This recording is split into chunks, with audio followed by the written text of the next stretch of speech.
Time period की कुछ special values याद कर लेते हैं। हमारे पास मान लो पार्टिकल यहाँ से स्टार्ट होता है और इस तरीके से पूरा चक्कर लगाता है, तो हमें कितना टाइम लगता है? वो 1 टाइम पीरियड के बराबर है, जिसको मैं कैपिटल टी से डिनोट करने वाला हूँ।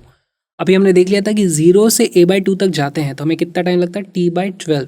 फिर होता है t/6। ये कुछ वैल्यूज़ थी, लेकिन और कुछ वैल्यूज़ भी हम निकाल सकते हैं। जैसे यहाँ से यहाँ तक इसने में कितना टाइम लगेगा? देखो, हाफ रेवोल्यूशन कंप्लीट हुआ है। सिमेट्री से मैं बोल सकता हूँ कि इसमें टाइम लगा होगा t/2, इसमें टाइम लगा होगा t/2। इसको हम मार्क कर देते हैं इस तरीके से, यहाँ से स्टार्ट होके वापस यहीं आने में लगता है टाइम t/2। अच्छा, इसको भी अगर मैं बीच में से ब्रेक कर दूं तो यहाँ से यहाँ तक आने में टाइम कितना लगेगा? t/4। और उसी का सिमेट्रिक है यहाँ पर, t/4 यहाँ पर टाइम लगेगा। तो इस तरीके से मैं t/4 यहाँ पर इस तरीके से डिनोट कर देता हूँ। और यहाँ से यहाँ जाने में हमें टाइम लगा था t/12, फिर लगा था t/6। तो उनको भी हम यहाँ पर मार्क कर देंगे इस तरीके से, t/6 एंड t/12। ये बहुत ही इंपॉर्टेंट वैल्यूज हैं जो आपको याद होनी चाहिए। 0 से a/2 तक ये टाइम है, और ये सब वैल्यूज आपको पता होगी तो आप जल्दी जल्दी क्वेश्चन सॉल्व कर पाओगे। लेकिन ये सिर्फ a/2 है। हमारे पास कुछ और स्पेशल वैल्यूज क्या देखी थी? a/√2 एंड √3 a/2 तक। वो वैल्यूज भी आप चाहो तो याद कर सकते हो। a/√2 वाली जो वैल्यू है वो इसलिए स्पेशल है क्योंकि साइन की वैल्यू होती है कितनी? 1/√2। बेसिकली एंगल 45 डिग्री का होता है वहाँ पे, है ना। तो ये जो t/4 टाइम हमें एक एक्सट्रीम तक जाने में लगता है, उसको एग्जैक्टली 50% टाइम कर दोगे तो डिस्प्लेसमेंट अलग अलग आता है। यहाँ पड़ता है 0 से a/√2 और ये होता है a/√2 से a। ये वाला पार्ट छोटा रह जाता है ना, लेकिन टाइम दोनों में बराबर लगा है। और जो एक और स्पेशल वैल्यू है हमारी बची हुई, वो √3 a/2 तक, वो आ जाता है यहाँ से t/6। जो पहले इधर लगा था, अगर t/6 आप यहाँ लगाते हो, ये हो जाता है हमारा t/12। इस तरीके से कुछ वैल्यूज़ हैं जो आप याद रख सकते हो। ये बहुत इंपॉर्टेंट है, ये एडिशनल बोनस है।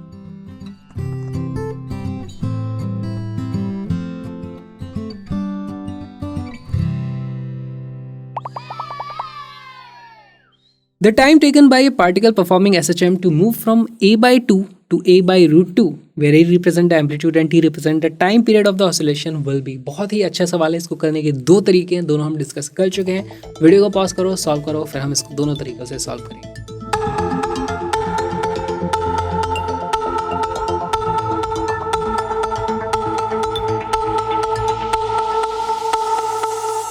इसका करेक्ट आंसर है option number D, t/24।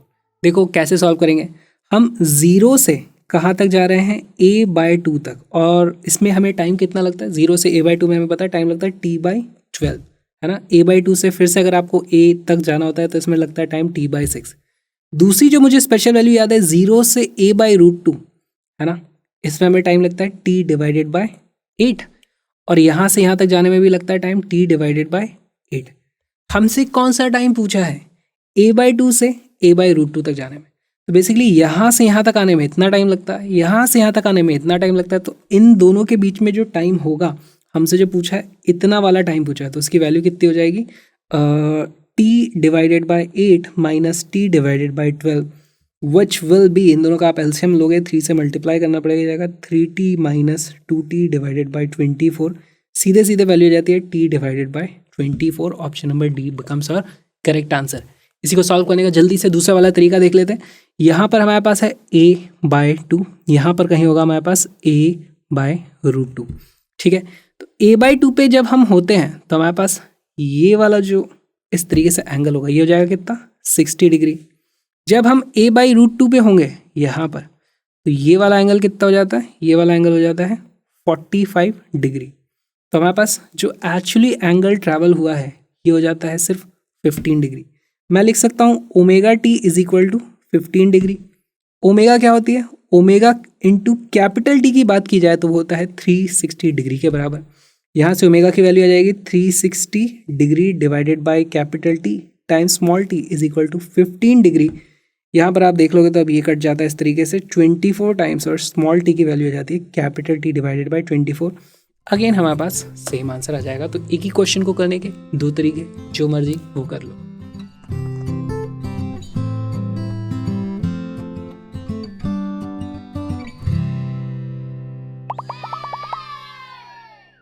The displacement of simple harmonic oscillator after 3 seconds starting from its mean position is equal to half of its amplitude। तो मीन पोजीशन से start होता है, half of amplitude तक जाने में हमें 3 second लगते हैं। अब इससे हमसे पूछा टाइम पीरियड कितना है, तो ये 3 second is equal to t/12। बहुत ही लल्लू सा सवाल हो गया। अब इसमें तो क्या ही आपको हम दूँ, हमें पता चल गया 3 second is equal to t/12 है। तो यहाँ से टाइम पीरियड की वैल्यू आती है 3 × 12 which is equal to 36 second. Option number D becomes our correct answer. इसीलिए बहुत इंपॉर्टेंट है कि आपको ये वाली टेबल्स याद रहें।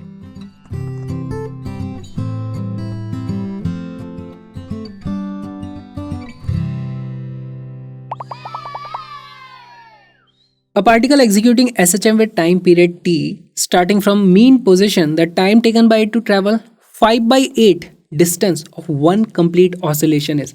तो भी बहुत ही अच्छा सवाल हो जाता है। देखो इसमें हमारे पास क्या होगा, यहाँ से मान लो कोई पार्टिकल इस तरीके से ऑसिलेट कर रहा है और उसका कंप्लीट ऑसिलेशन में जो डिस्टेंस वो ट्रैवल करता है वो इतना ट्रैवल करता है। इसका 5/8 ट्रैवल किया है।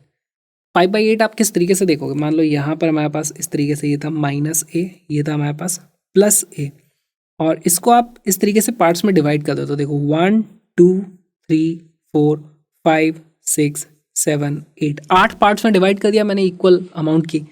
इसमें से कोई से 5, कौन से 5 मीन पोजीशन से स्टार्ट हुआ है, यहाँ से स्टार्ट होगा हो 1 2 3 4 5, ये सब हमें काउंट करने हैं। 6 7 8 ये वाले हमें काउंट नहीं करने हैं, है ना।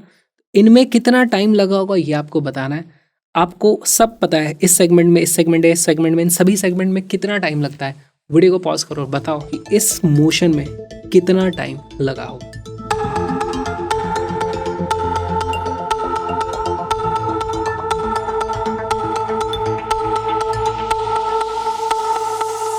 इसका करेक्ट आंसर है ऑप्शन नंबर डी। वैसे यहाँ पर एक और अच्छा सा ऑप्शन बनाना चाहिए था, 5t/8 भी बोल देते कुछ लोग, तुक्का उसको भी मार सकते थे। देखो हमारे पास सारे के सारे टाइम पीरियड पता है। 0 से a/2 जाने में कितना टाइम लगता है, t/12। तो ये हो जाता है हमारे पास t/12, ये हो जाता है t/6, ये हो जाता है t/6, ये हो जाता है t/12 अगेन, है ना। यहाँ से जाने में जितना समय लगा उतना ही यहाँ लगेगा, और इसमें भी लगने वाला है हमारे पास t/12। तो अब आप इन सभी को जोड़ोगे तो आपको आंसर मिल जाएगा। या फिर हम और एक इसमें स्मार्ट तरीका लगा सकते हैं। मुझे पता है यहाँ से यहाँ तक आने में जो टाइम लगता है वो हाफ ऑसिलेशन का टाइम है कितना, t/2। तो इसको मैं सीधे सीधे लिख सकता था t/12 + t/2। इन सबको आप जोड़ोगे तो भी आपको t/2 मिलने वाला है। तो अब इसको आप एलसीएम लोगे तो दिस इज इक्वल टू, ये कितना हो जाता है 1 + 6 7 t/12। ऑप्शन नंबर डी बन जाता है हमारा करेक्ट आंसर। अब इसी क्वेश्चन का एक वेरिएशन, अभी कहाँ से स्टार्ट किया था हमने, मीन पोजिशन से हमने स्टार्ट किया था। मान लो हम एक्सट्रीम पोजीशन से स्टार्ट करते, उस केस में बताओ हमें कितना टाइम लगता। तो अब 5/8 डिस्टेंस कंप्लीट करना है, लेकिन एक्सट्रीम से। वीडियो को अब सॉल्व करना आप और अपना आंसर कमेंट करके बताओ कितना टाइम लगने वाला है।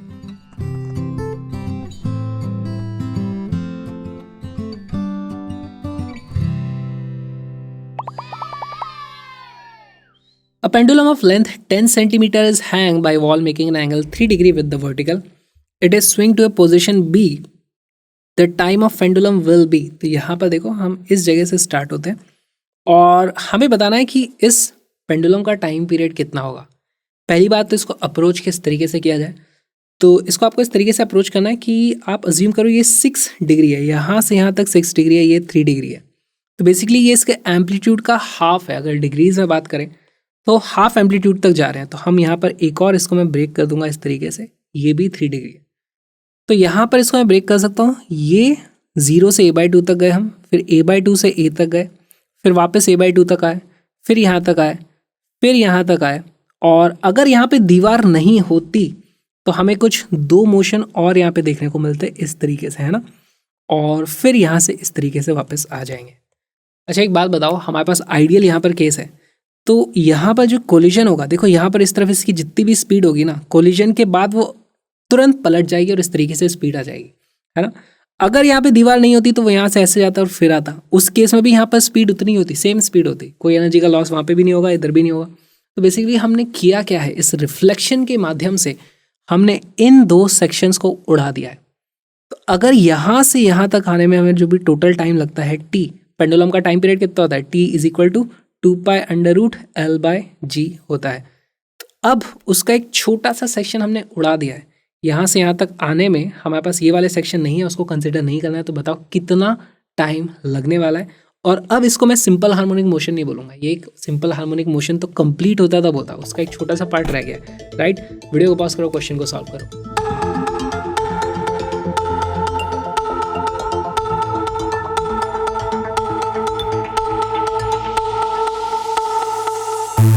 इसका करेक्ट आंसर है ऑप्शन नंबर बी। देखो कैसे आया। अब यहाँ पर देखो मीन पोजीशन तो इसकी ये थी, यहाँ से यहाँ तक आने में हमें कितना टाइम लगेगा, t/2। इन सभी का जो सम है यहाँ से यहाँ तक, इसको मैं इस तरीके से लिख सकता हूँ भाई, यहाँ से यहाँ तक आने में जो हमें टाइम लगता होता है t/2, ठीक है। एग्जैक्टली हाफ हो गया हमारे पास। तो यहाँ से इधर जाने का जो टाइम था वो कितना था, यहाँ से ये वाला होता है हमारे पास t/12, और यहाँ से यहाँ आने का भी कितना होता है t/12। तो हमें जो टोटल टाइम लगने वाला है वो लगने वाला है t/2 plus t/12 plus t/12, which will be equal to t/2 plus t/6। कितना हो जाएगा, t/2 plus t/6, t/2 plus t/6 तो हो जाएगा 3 + 4 t/6 which will be equal to 2t/3। लेकिन मुझे अभी t नहीं पता, t की वैल्यू क्या होती है, टाइम पीरियड होता है t जो होता, अगर सिंपल पेंडुलम की बात होती है तो वो होता 2π√L/g। इसकी वैल्यू कितनी आ जाएगी 2π√, लेंथ कितनी है 0.1 डिवाइडेड बाई ग्रेविटी कितनी है 10, तो इसकी वैल्यू आ जाएगी 0.2π, ठीक। तो यहाँ से अगर मैं टाइम पीरियड की वैल्यू रख दूँ तो ये आ जाता है 2 × 0.2 pi divided by 3 which will be equal to 4π/30, या फिर इसी को मैं लिख सकता हूँ 2π divided by 15। Option number B seems to be the correct answer. बहुत ही अच्छा सा ये सवाल था। ये जो वीडियो आपने देखा ये एक छोटा सा पार्ट है एक छोटे से क्रैश कोर्स का, जहाँ पे सिर्फ 40 क्लासेस में 2-2 घंटे की हमने कंप्लीट 11th और 12th की फिजिक्स को कवर किया है। बहुत सारे इंपॉर्टेंट और प्रीवियस ईयर्स क्वेश्चंस को भी इंक्लूड किया गया है। कलरफुल ग्राफिक्स हैं ताकि सब कुछ आपके दिमाग में सीधे घुस जाए और आप अच्छे मार्क्स ला पाओ जिस भी एग्जाम की आप तैयारी करना चाहते हो।